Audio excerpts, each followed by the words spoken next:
there is, because I forget. Let's see. Karen, are you out of school now? Are we out of school for today? Is school canceled? No, we had school today. Okay. Because I know all of, like I was supposed to go to Goose Creek, and all of that area is closed. And up through here, all the way up through Myrtle Beach, everything's closed. Right. We have early dismissal tomorrow. Yeah. Okay. Yay. Well, we've got boards on our house. I'm about to get claustrophobic. We put up all our boards. Oh, wow.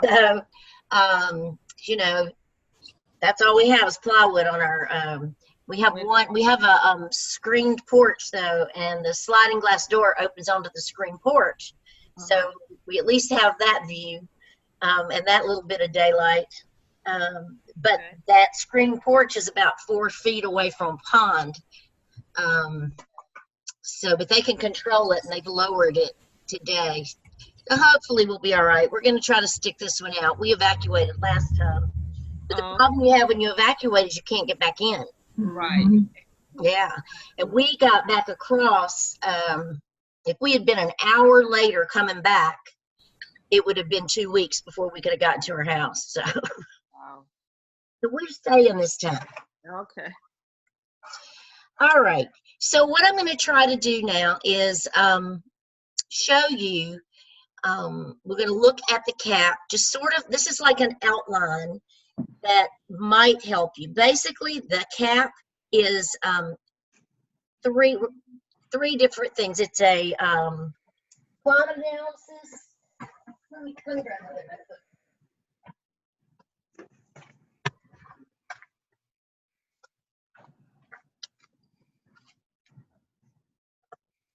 Okay, so it starts with task 1. And in task 1, you have the teacher working condition survey, and you're looking at these 5 areas. So let's, let me let you look at my screen.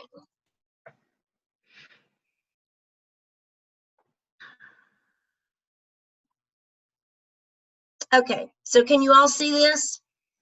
Yes. Yes. Great. All right, so over here, the teacher working condition survey, you're looking at these 5 areas: time, facilities, resources, school leadership, teacher leadership, and empowerment. And you're going to analyze the results of that survey in each section. And then you're going to just write a narrative, which is could just be a big paragraph about what it says. So a narrative summary of the results in each section. And then at the end of each section, you're going to copy the table that you took that data from. Now, it's nice and easy if you got teacher working conditions survey, but South Carolina folks have to be a little more creative with that.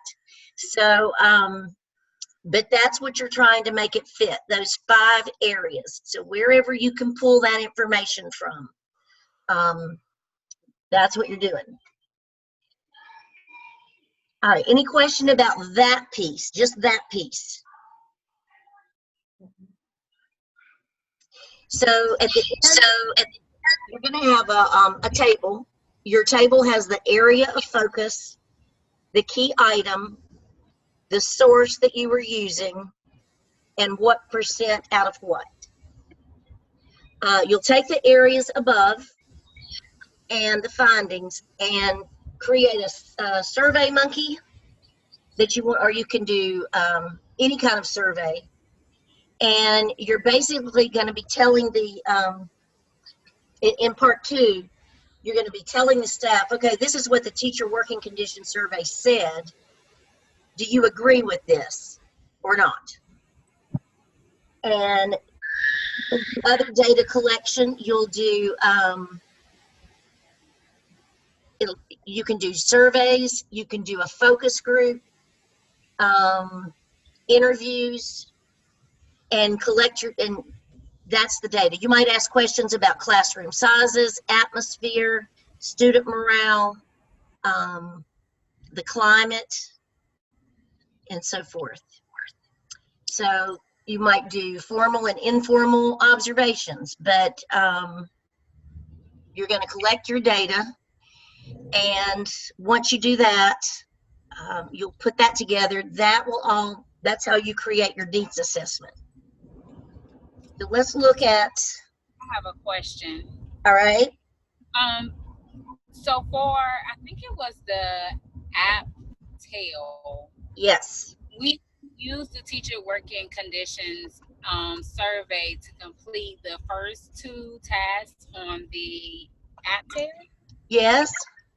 And so in North Carolina, we won't have any new information. Can we use that same information, or are we pulling from something different? Because in North Carolina, it's done every 2 years. That's correct. And the data that we used at the last year will be the same data that we would have for the Caap. That's Can correct. we use that same data? Yes. Okay. Use the same. And in South Carolina, we can do the same thing because we created a survey in the AppTel. Because you know, we don't have everything else, but we did create a survey so we can use that same information from the AppTel to finish this. Yes, I believe you can, as long as it fits what we're doing. Look at the rubric and the description. And Will we have, is this template available? no, this isn't, no, we don't have a template for this one. They won't let me give you one. No, well, I'm sorry, not the template, but what you're showing on your screen. Is it in the shell? No, this I'll send to you. This is an outline that that Dr. Robertson created to walk through it. So the thing I showed you before that was just some notes from Dr. Lamb. But personally, I think this document right here is a little easier to follow. So let's walk through it and see if you think so, and then I'll send it to you. Okay, thank you. All right. When we finish, are we sending this to you? Are we sending our task to you for you to review? Yes. Okay. I think that's the way Dr.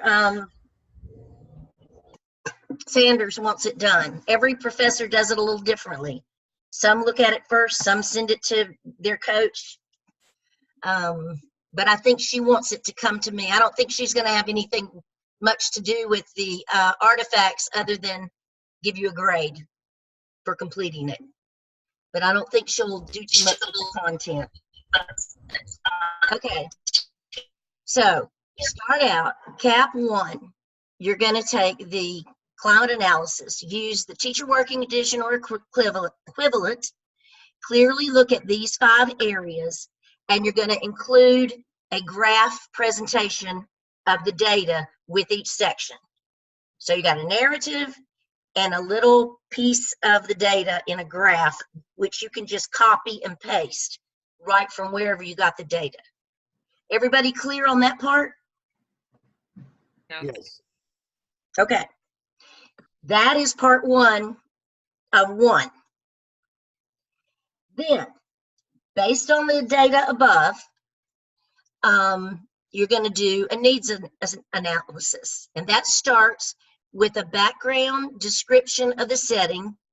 You've done that before. You don't have to write that over again. You can copy that from what you've done before, but just talking about your school, your town, how it all fits in. And then you're going to do a clear statement of the purpose of your needs assessment. That comes from the description in the rubric. It's where you're going to get the wording for that. But why are you doing this? And then you're going to list all the people, because you know with everything you're doing, you're supposed to do it collaboratively. So you work with a team of people. So you're going to list who is on your committee to look at this information and what they bring to the table, who they are, what they do, their individual roles, and what stage. So if they're in creating the survey, if they're in analyzing the data, and so forth. Then you're going to talk about the process of the how you collaborated to come up with this. You're going to include instances of if you have any where you didn't agree, you're going to list that, and any diverse opinions. So in other words, if you think that the data says this, or if you interpret what the teachers say in your interviews as this, and somebody on your team says, no, that's not what they mean this, then you don't have to resolve that conflict. You can report it as part of the team felt this way and part of the team felt that way. And then analyze the findings again. And if you feel like you're doing the same thing over again and over again, you really are. And in those areas, and then recommendations for improvement. So basically what you're doing is you're looking at the survey, you're looking at those 5 areas, and you're saying, this is what the data says that how we are, that we're, whatever those areas are, empowerment. This is what the data says. 70% feel this way, 40% feel this way, whatever it is. And then once you have that in those key areas, then you're going to look at it, and basically you're going to go out to the staff and say, hey, teacher working conditions survey said this is a picture of how our school is in these areas. Do you agree with that? Do you think it's changed? Do you think this is accurate? Do you think it's not accurate? What do you think it should be? How do you think we are in empowerment, in leadership, in facilities, in resources, in time? And you'll put that together. And then you're going to come up with recommendations. So strategies for improving your, improvement in those areas. And that will get you to, that will get you through Caap 1 and 2. And then the third one is cultural. So stick with 1 and 2. 1 is just to look at the data that you have and what does it say about those 5 areas. And then dig deeper and determine if are those 5 areas, you're looking at gaps. So you're looking at if you've got an area that only 30% of the staff strongly agree, then that's a problem area.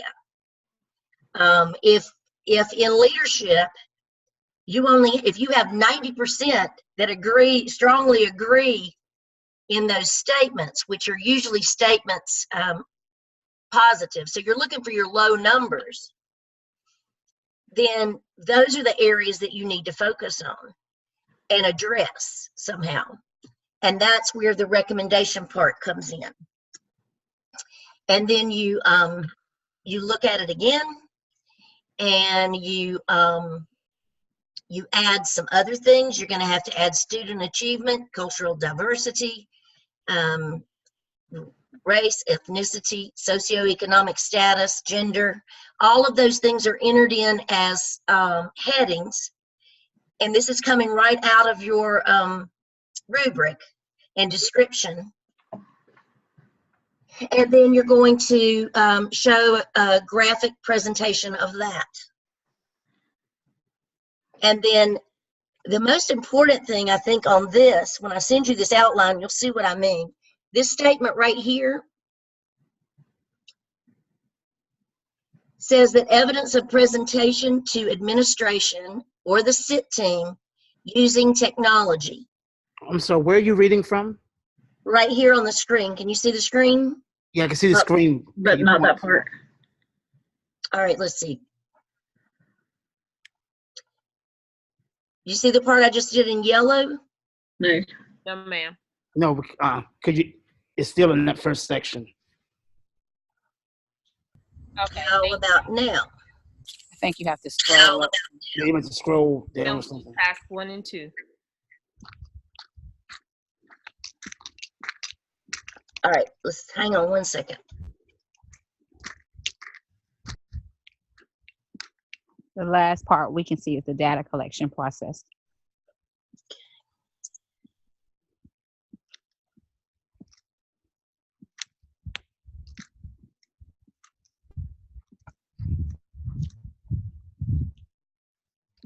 Okay.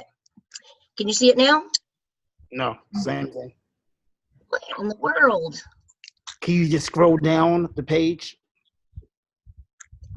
That's as far down as I can go. Still can't see it. All right, let me stop share and go out again.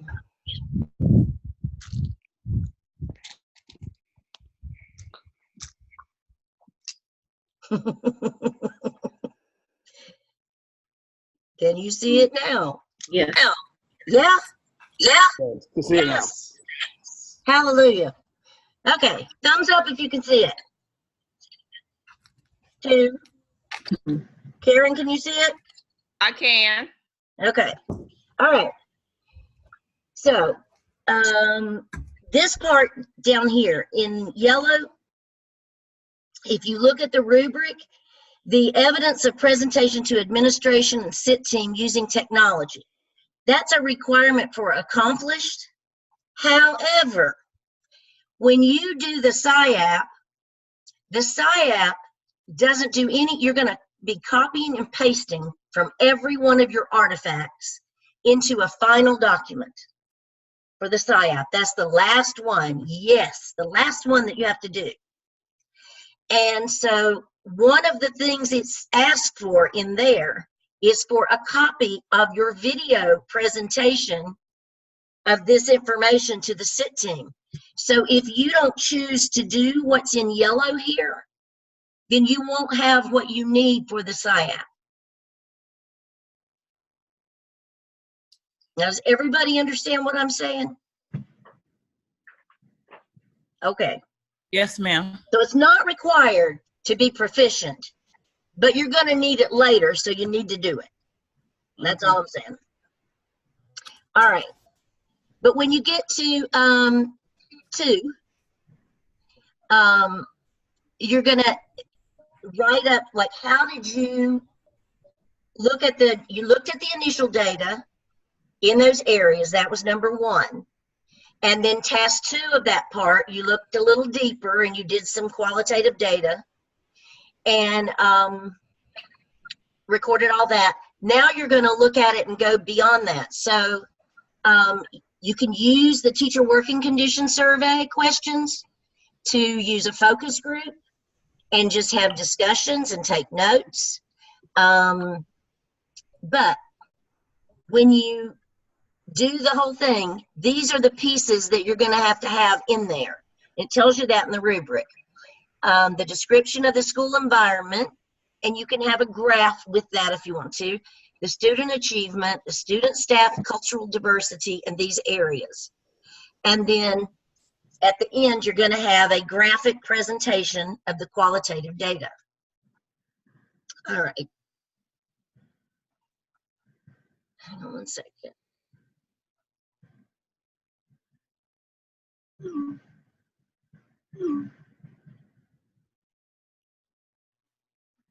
Okay. Dr. Z, for our student achievement data, do you want K-5 or are we just looking at what determines our school grade, 3, 4, 5? Whatever your school is. Is Okay. that what is your school? My school is K-5, but our data that goes into our school grade is only 3rd, 4th, and 5th grade. Okay. Growth and proficiency. So use what you have. If you have something for Okay. K2, you can use that. Okay. And if you don't, you can report it but state the reason that you're using that. Okay. Okay. Okay.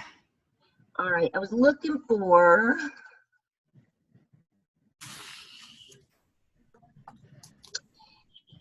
Okay. So I'm going to show you a paper because I think it's really helpful if you can see what it looks like. Tell me if you can see this though. Can you see this? No, ma'am. Okay. Can anybody tell me how I can get this to just show one column at a time?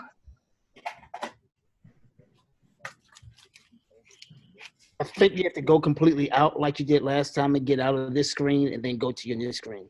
All right. Let's try this.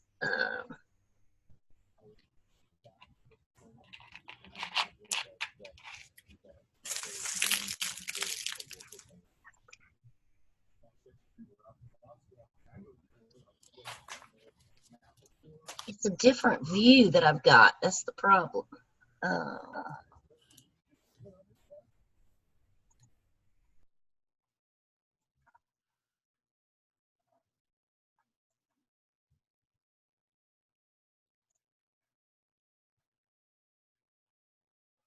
Does anybody want to play the Jeopardy music?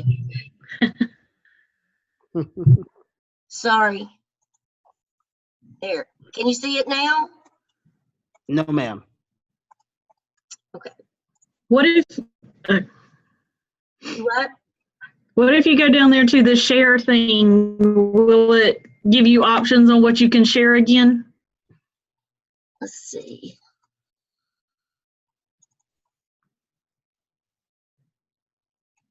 Can you see this one? Yes. Is this better? Yes. Okay.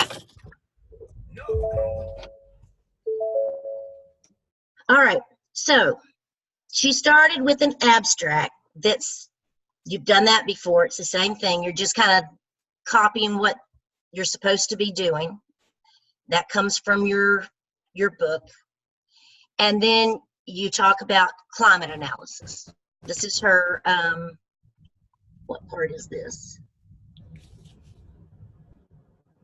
This would be, I should have it labeled. All right, here it is. So here's how she listed the area, like empowerment. This is a paragraph that talks about the summary of the data, the narrative, and then this is what she copied. This is what I was telling you, that she copied and pasted at the end of it. So this is how you do one. This is what it looks like.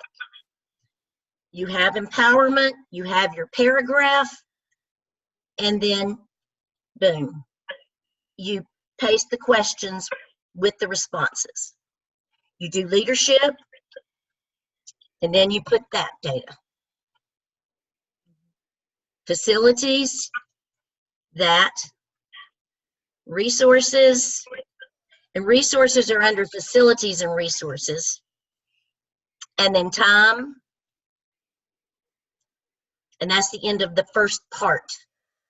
So do you have any questions on Cap 1, the first part? No. So like if you are confused about it, put your hands on your head. Oh, yay. So we're feeling better, right? So you can do one. Yes, ma'am. I think so. Good. Okay. Now we're going to the second part of 1, the needs analysis. So it starts out with a background and a description of the setting. And I can't give you a template, remember? But I'm just going to show you this paper and the recording if you need to go back and look at it again. Oh, Lord. Thank you so much. Yeah, well, you know. So anyway, back to the needs analysis. We have the background description of the setting. And you're going to talk about your school. Again, don't write it over. You've done that before. And then you get that clear purpose of your needs assessment and your list of participants in the needs assessment. And so like this says, members of its faculty worked with the candidate to develop the CAP.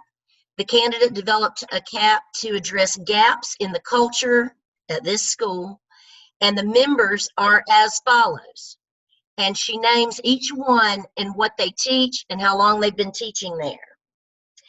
And they work together to analyze the teacher working condition survey data in the 5 focus areas. And the member and candidates agreed on the 5 areas that had the greatest need. And then you go through each one again and analyze the data of each one. And then you end up putting them in a chart with your focus area, your key item, the source, and then the percentage. So like, see, 35 out of 100 non-instructional time provided for my teachers in my school is sufficient. 35 out of 100, 35% out of 100%. So that's really low. So they need to address that area. This one's 58%. These, because they're 90 and 80s, those are pretty good areas, but they had to list them anyway. And then they look through and they talk about it and they come up with recommendations.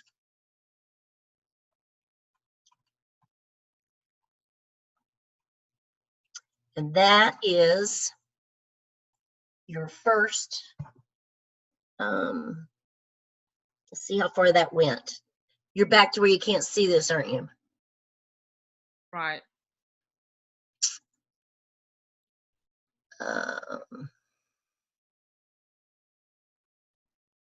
What about now?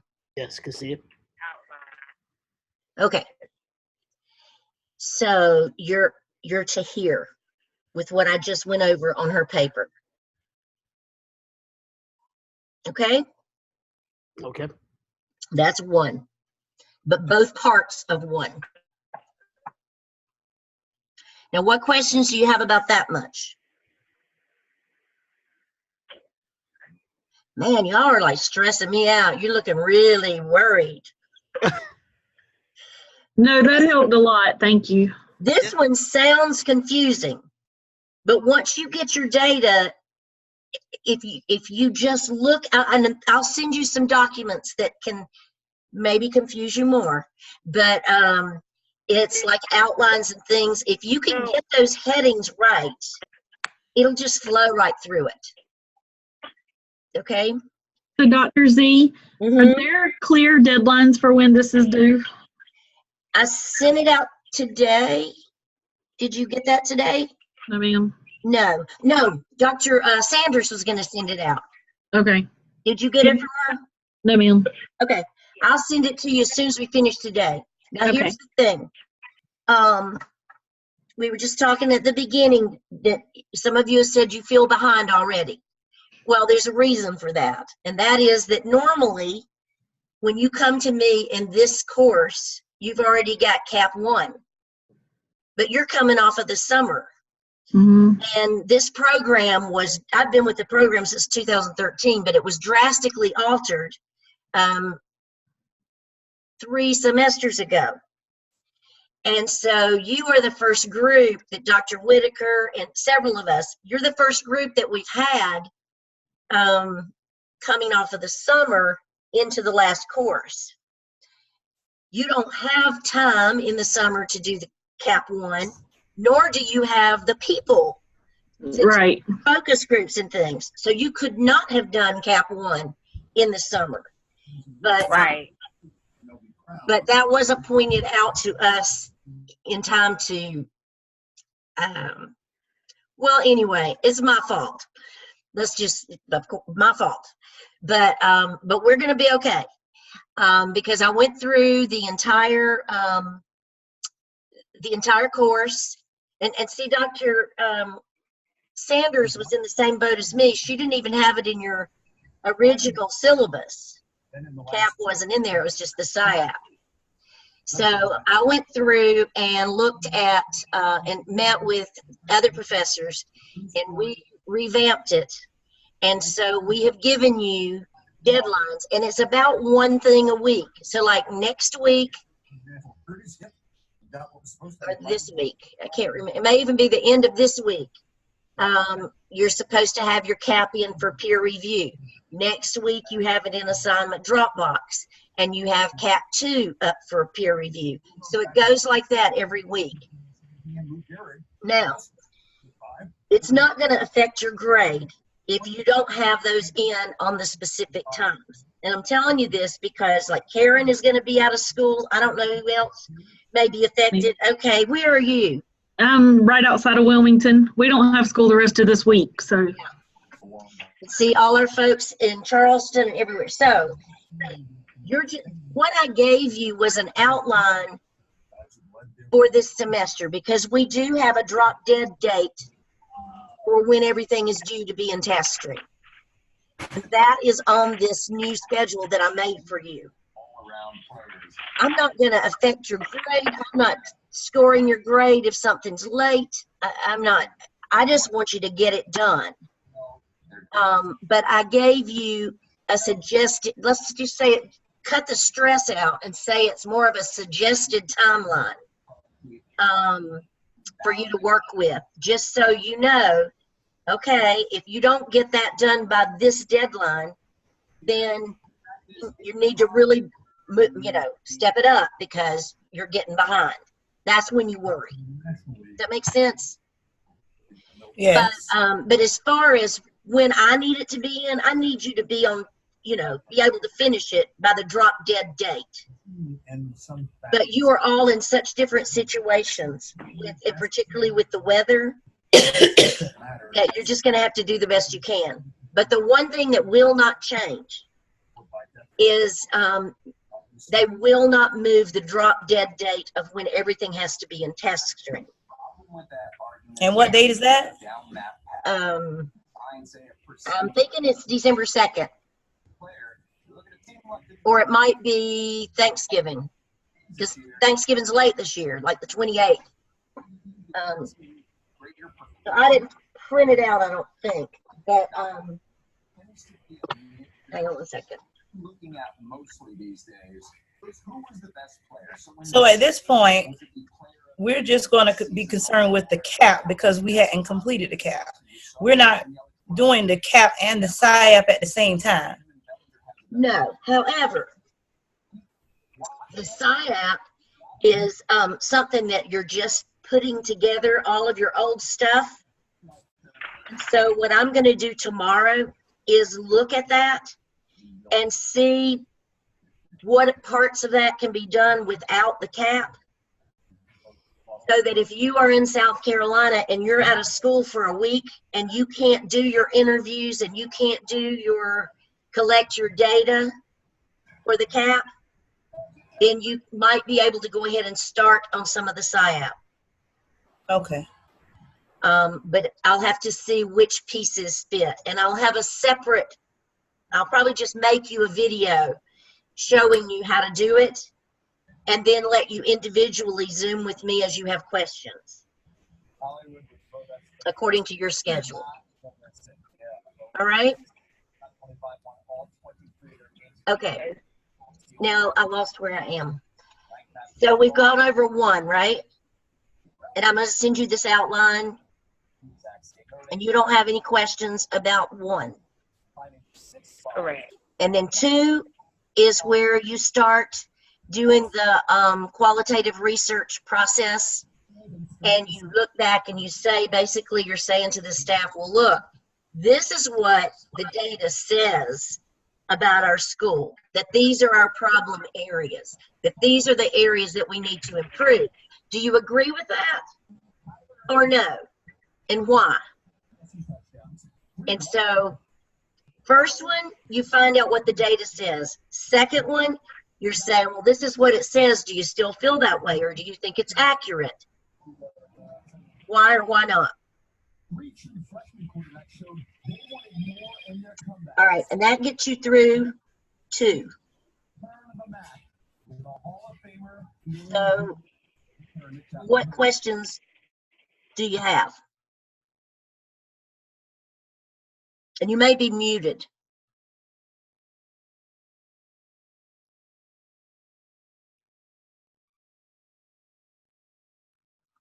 All right.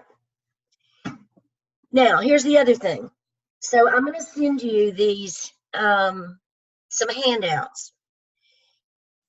The one that Dr. Robertson made is, pretty linear, and a lot of people like that format. I have another one that we've worked from that's just kind of notes. And I'll send you those, and you can choose which makes more sense to you. Then once you look at all of that, and once you receive your data, then if you want to talk to me individually, specifically about yours, if you will send me a text and request a time, or if you're in the middle of working on it and it goes, just send me a text.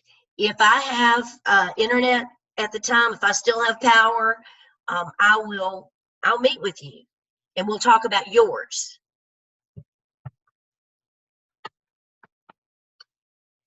All right. Any other questions? At this time. Y'all are an awesome group, by the way. If I think of any, I'll contact you, Dr. Z. Please do. And like I said, I'll send you these notes and things in the outline. You can look over those. But just remember, everybody's is going to be a little bit different. It's tailored to your school. But the one thing that will not change, you are looking at those 5 areas. And those 5 areas better be headings in every section that you do, because that's what they're looking for. They're looking for facilities, resources, leadership, empowerment, and whatever that time. All right? Okay. So that'll be repeated over and over and over again. All right? Okay. All right. So just to wrap up one more time, I am going to send you I'm going to send you my contact information, because I just got a message that said somebody doesn't have it. So I'll send you my contact information again and make sure you have it. Then I'm going to send you the notes that I used tonight and the outline that Dr. Robertson made. And what else am I sending you? It's 2 things. Information we just looked at. Right. That's this one. And it seems like there was one more thing.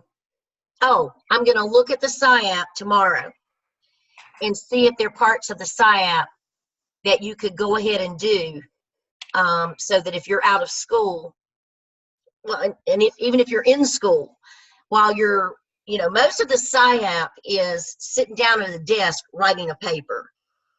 Is just to kind of, let me just go, if you're okay with it, not to confuse you, but look, can I just tell you a little bit about the SIAP? Yeah, sure. Okay, so what you've been doing is learning how a principal gathers information to do a school improvement plan. Every principal has to do one. Every school has to do one. And some districts give you a specific way to do it and others don't. But we're teaching you how to do that. And the state of North Carolina requires that in order for you to get your license. So each piece, the APSL, the APTEL, the OMA, the SKIP, and then the CAP, those are all pieces of your school improvement plan. So the SIAP is the school improvement plan. So what you're going to do for the SIAP is you are going to put together all of that information you had into one document, as if it's a new report. So, for example, when you talk about student achievement, you take the APSL and you leave out the part about DeForce and professional learning communities, and you leave out the part about my principal gave me permission to do so-and-so, and you leave out the part about the committee meetings we had, and you focus on the results of your student achievement and so forth, and that goes in your new report. when you go to the AppTel, you leave out all of your resources, research, and all of that, and you just focus on the data, the results of what you discovered in that. But you don't say the same wordage that you used in the AppTel. You write it for the SciApp. So you are using the information that you already have, but you're changing it a little bit. You're altering it so that you are doing your school report plan using that data. So in real life situation, a principal does this. They have people studying the culture. They have people studying the student achievement. They have people studying the staff. And then they ask for a report from each one of those committees. And then the school improvement team takes all those reports and puts them into a big paper, and that's what they submit to the superintendent or the state as your school improvement plan. So that's what you're doing in the SciApp. The hardest part about it is that it's not a direct copy and paste. It is copy and paste, but it's not directly, because you have to go through and make sure that you take out the stuff that's not needed. Because, and it tells you, we give you a template on that one. And I will go ahead and send that to you so you can be looking at it. But the template shows you what parts you're copying. It'll say, go to the Caap and take 1 and 4. Go to the AppTel and take 2, task 2, and task 3. So it's pretty specific. And it would be a great thing for you to be working on while you're at home, if you can do it and work around the Caap pieces. So I'm sending you the Caap. I'm sending you my notes and outlines. And I'll go ahead and send you the SciApp template. And I'll also put those in the Blackboard shell. But I'm going to email them to you right now. Okay? Okay. And you have my contact information, but I'm going to send that to you again. And just do not hesitate to, I would rather you call me or text me than worry about it. You got enough stress to deal with. So let's not make this a stressful thing, because it's not. You can overthink this. Just don't overthink it. But if you have a question, if you need me to look at something, just send it to me. And I usually check my email really often, but I'm thinking you might need to look for email the next few days, because I'm not sure I'm going to have access to the shell. Sometimes Blackboard just doesn't work. When I have bad weather and things like that, I can use my phone better than I can have access to Blackboard. But once you submit it, you'll submit it to the assignment Dropbox. But in the meantime, if you have questions about pieces of it, just feel free to send me a text or an email, or if you put it in Blackboard, send me an email and tell me that it's there. Because Blackboard normally will send me an email, I'll get a notice, but that may not be working this week. It's just going to be kind of hit or miss, and some of you are going to be in the same boat, depending on what your weather's like. But we will survive. I had a group last September, and they were out of school for over 2 weeks, wow. And we still made the deadline. So we'll do it. All right. Okay. All right. Well, y'all have a good class with Dr. Sanders. I'm not sure I have the link to her. I'm not sure she's emailed me the link. If she did, I'll probably join you for the first few minutes. And I will be working on rendering this video too and getting that in Blackboard tonight. So if there's anything I forgot, let me know. But I'm going to go send those things to you right now. And have a great class. Thank you. Okay. Good night. Good night. Bye. Bye-bye. Thank you. Good night. Good night.